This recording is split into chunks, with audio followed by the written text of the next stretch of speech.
Hello everyone, good morning, welcome to my channel. আশা করছি তোমরা সবাই ভীষণ ভালো আছো আর আমরাও কিন্তু বেশ ভালো আছি।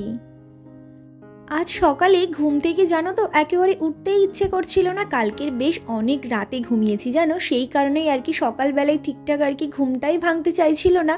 তো আজকে যেহেতু রবিবার, মায়ের স্কুল ছুটি রয়েছে, তাই সকালে ফোন করে মাকেই বলেছিলাম তুমি রান্নাটা বসাও, আমি আসছি।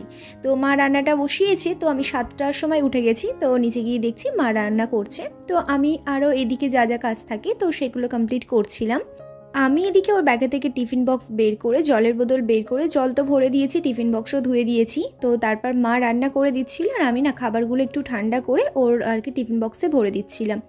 একটু মশলা দিয়ে তরকারি বানালে পরে ও যে বেলাতে খায়, মানে প্রায় 1:30টার দিকে খায়, আর সকাল 7:30টার মধ্যে রান্নাবান্না সব কিছু কমপ্লিট হয়ে যায়। তো খাবার না নষ্ট হয়ে যায় ম্যাক্সিমাম। ওই হালকা পাতলা কোনো খাবার বানিয়ে দিলে পরে, মানে তরকারি বানিয়ে দিলে পরে না ওগুলো না থাকতে চায় না, মানে নষ্ট হয়ে যায়।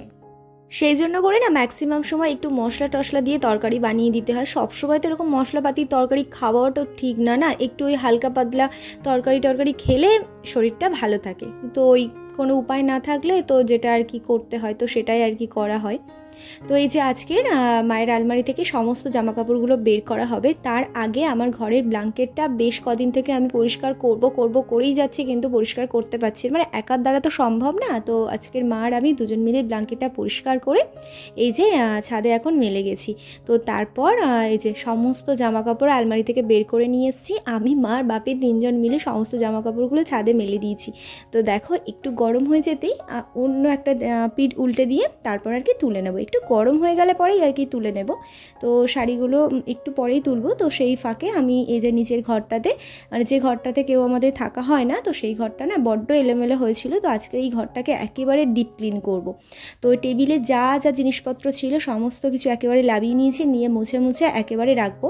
আর সেই দিন যে টেবিল ক্লথটা আমি কিনেছিলাম সেটাই পাতবো বলে ঠিক করেছিলাম। তারপর ভাবলাম দেখি এইটা আগে পেতে দিই, তারপর এর উপরে আর জানো প্রায় 1-1.5 মাস আগে এই বিছানার উপরে একটা বিছানার চাদর আর কি পাতা ছিল, মানে এই খাটির উপর একটা চাদর পাতা ছিল প্রায় 1 মাস। তো এখানে যদি কেউ থাকাই হয় না, তো চাদরটা চেঞ্জ করারও প্রয়োজন পড়ে না, তো সেজন্য করেই আর কি চেঞ্জ করা হয় না। আর আজকে চাদরটা চেঞ্জ করে একটা পরিষ্কার চাদর পেতে দিয়েছি, বালিশের কভারগুলোও পেতে দিয়েছি, বেশ বিছানাটা একেবারে সুন্দর টান করে দিয়েছি। তো তারপর এই যে মাদের ঘরে এসে, মাদের ঘরে যে টেবিলটা রয়েছে সেখানে ওষুধপত্র, জলের বোতল, তারপর একটা ইলেকট্রিক কেটলিও থাকে, তো এখানে টুকটাক আর কি জল টল গরম করে খাওয়ার জন্য। তো সেগুলোকে সব লাবিয়ে ওখানে টেবিল ক্লথটা পেতে দিলাম, দিয়ে আবারও সমস্ত কিছু বাপিকে বলে এসেছি তুমি একটু গুছিয়ে নাও। তো বাপি ওগুলো সমস্ত কিছু আর কি গুছিয়ে নিচ্ছিল, এই জন্যই বাপিকে বলেছি। তো কোন জিনিসটা লাগবে কোন জিনিসটা লাগবে না আমি তো অত শত জানি না, মানে ওনাদের প্রয়োজন মতো ওনারা রাখে, তো সেজন্য আর কি বাপিকে বলেছি। আর আমি স্নান টান করে আবারও চলে এসেছি ছাদে। এসে দেখো না সারা দিন খালি আমি এই ব্ল্যাঙ্কেটটাকে উল্টাচ্ছি পাল্টাচ্ছি, সেইভাবে আজকের কিন্তু রোদ্দুর দেয়নি। সকালবেলায় যে পরিমাণে রোদ্দুর উঠেছিল তা দেখে তো আমি ব্ল্যাঙ্কেটটা পরিষ্কার করতে গেছি, আর শেষে কিনা এই অবস্থা। তো সমস্ত জামা কাপড়গুলো একে একে পাট করে দিচ্ছিলাম, আর মা সমস্তটা ওই চেয়ারের উপরে উঠে আলমারির মধ্যে গুছিয়ে রাখছিল। আর আমি বিকেলবেলাতে আবারও আজকে একটু স্যালাড বানিয়েছিলাম, এই যে স্যালাডটা এখন খাওয়ার পর চলে গেছিলাম সন্ধে দিতে।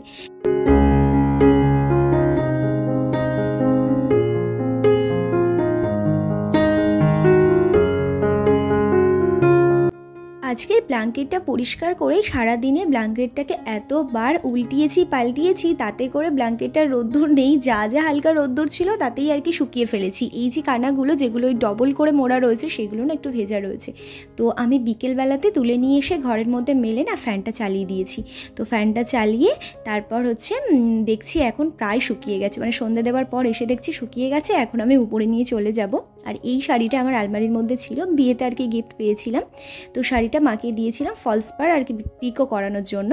তো মা এই যে ফলস পাড় আর পিকো করিয়ে এনে দিয়েছে। আরেকটা শাড়ি পাঠিয়েছিলাম, তো সেই শাড়িটা এখনও হয়নি। তো পুজোর সময় তো একটু কাজের চাপ থাকে, তো সেজন্য করে উনি ওই শাড়িটা 2-1 দিন পর আর কি দিয়ে দেবে।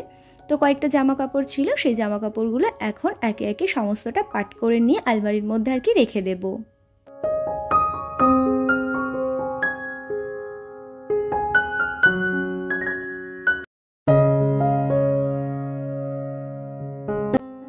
কালকে তো আমরা ওই বাড়িতে গেছিলাম, তো পুজোর যে কেনাকাটাগুলো করেছি তো সেগুলো আর কি দিয়ে আসার জন্য। তো সেগুলো তো দিয়েই এসেছি। আর ওই বাড়িতে যখন গেছিলাম তো ওগুলো দেওয়ার পর আমার বাবা কাকা আর বলছে কি তোদের যেটা পছন্দ তোরা সেটা কিনে নিস। তো সেজন্য করেই আর কি আমাদেরকে টাকা দিয়ে দিয়েছে। সত্যি বলতে না আমরা টাকাটা নিতে চাইছিলাম, বাট সুপ্রিয় তো বলছিল তোমরা যেটা পছন্দ করবে, যা পছন্দ করবে সেটাই আমাদেরকে দিও। তো বাড়ি থেকে কিছুতেই শুনছিল না, শেষমেশ আমাদের না টাকাটা নিতেই হয়েছে। মানে আমার আর সুপ্রিয় যে কেনাকাটা করব সেই টাকাটাই শুধু দিয়েছে, বাপির আর মার মানে যে আর কি কেনাকাটা করে দেবে সেই টাকাটা আমরা নিয়ে নিই, বলেছি তোমরাই কিনে দিও। তো বাবা মা যাবে, দেখি কবে যায়। তো আমাকে যেতে বললে আমি তো যাব, আর ভাবছি কি যে না যাব না, ওরা যেটাই পছন্দ করবে সেটাই আর কি নিয়ে আসবে। আর কালকে যে ব্যাগটা নিয়ে আমি ওই বাড়িতে গেছিলাম সেদিন তো ওই ব্যাগটা আমি কিনেছি, ভীষণই ভালো লেগেছিলো আমার, সেজন্য আর কি ব্যাগটা নিয়েছি। তো এই ব্যাগের মধ্যেই আর কি টাকাগুলো রয়েছে, বের করা হয়নি, এই যে এখন বের করে রেখে দেবো পার্সের মধ্যে। আর আলমারিটি একটু এলোমেলো হয়েছিল, সেগুলো সমস্ত কিছু এখন বেশ ভালো করে গুছিয়ে নিচ্ছিলাম। রাতের খাবার বানাতে যাব। আজকে রাতের খাবার হবে ভাত, তার সাথে কুমড়ো সিদ্ধ, আলু সিদ্ধ, আর তার সাথে আলুর চপ। পুজোয় যে শাড়িটা আমি আর মা নিয়েছি সেই শাড়িটা ব্যাগ ভরে রাখলাম, এটার আর কি ব্লাউজ বানাতে দেবো। যে কটা জামা যা এদিক ওদিক ছিল সমস্তটা গুছিয়ে ফেলেছি। আর এখন আমি চলে এসেছি রান্নাঘরে রাতের খাবার রেডি করতে। প্রতিদিন রাতে এখন তো রুটি কিংবা মুড়ি এইসবই তো খাওয়া হয়। আজকে জানো তো অনেক দিন পর আমরা সবাই মিলে ঠিক করেছি রাতের বেলায় ভাত খাবো। তো সেই জন্য এখানে দেখো আলু সিদ্ধ, কুমড়ো সিদ্ধ দিয়ে দেব। তো চালটা প্রথমে ধুয়ে নিই, তো চালটা ধুয়ে নেওয়ার পর তো বসিয়ে দেব। জলটা একটু গরম হয়ে আসলে পরে ওই যে সিদ্ধগুলো আর কি হবে তো সেগুলো দিয়ে দেবো। আর ফ্রিজের মধ্যে যে কুমড়োটা রয়েছে সেই কুমড়োটা জানো তো ভীষণই মিষ্টি, তার সাথে আরেকটা ছোট টুকরো রয়েছে, বাট সেটা না তেমন একটা মিষ্টি না। তো সেই ছোট টুকরোটা না দিয়ে যে কুমড়োটা ভীষণই মিষ্টি, তো সেটাই এখন দেখো বেশ একটু অল্প করে কেটে নিচ্ছিলাম। আর এই যে অর্ধেকটা দেখছো এই অর্ধেকটা দিয়ে একদিন হবে মাছের মাথা চিংড়ি দিয়ে পুঁইশাক আলু কুমড়ো চচ্চড়ি। ভীষণ ভালো লাগে জানো এইরকমভাবে চচ্চড়ি খেতে। আমার এমনিতেই তরকারি যে কোনো তরকারি খেতে ভীষণই ভালো লাগে। তো সে যাই হোক, এই যে সব কিছু রেডি করে নিয়েছি, চালও তো বসিয়ে দিয়েছি। আর এখানে এই যে কুমড়োটা বেশ ভালো করে আর কি ছাড়িয়ে নেব। তো তারপর 3 পিস করব, করে আর কি ভাতের মধ্যে দেব। তো আর এই যে আলুগুলো না, আলুগুলো ছাড়াবো না, যেটুকু আর কি দেখছি যেখানে একটু দাগ রয়েছে বা একটু কলা মুখ এসেছে তো সেগুলোই খালি একটু ছুলে নেব। এই আলু না না ছাড়িয়ে যদি সিদ্ধ করা যায় ভাতের মধ্যে দিয়ে, তার যে স্মেল বেরোয় সেটা বেশ ভালো লাগে ওই আলু সিদ্ধ আর কি ভাত দিয়ে গরম ভাতের সাথে খেতে। আর সুপ্রিয় না গরম ভাতের সাথে এই আলু সিদ্ধ খেতে ভীষণই পছন্দ করে, মানে ও কেন বাট এই বাড়ির সবাই খেতে পছন্দ করে, শুধু আমি বাদে। আমি ওই ঘি খাই না, কিন্তু বিরিয়ানি খেতে পছন্দ করি। ভাত বসিয়ে দিয়েছি, ওদিকে কুমড়ো আলু সিদ্ধও দিয়ে দিয়েছি। আর তার মাঝে যতক্ষণে আর কি ভাতটা হচ্ছে ততক্ষণে আমি কালকে সকালে যে কি রান্না হবে তারই ব্যবস্থা করেছি। কচু কেটেছি, ভীষণই হাত চুলকাচ্ছে জানো, এত হাত চুলকাচ্ছে, শেষে ওই লবণ আর তেল দিয়ে বেশ ভালো করে রগড়িয়ে রগড়িয়ে হাতটা ধুয়েছি। তারপর দেখছি এখন একটু চুলকানোটা কমেছে। কালকে হবে ছোট মাছ দিয়ে চচ্চড়ি, তার সাথে ঢ্যাঁড়স আলু চিংড়ির তরকারি, আর হবে লোটে মাছ।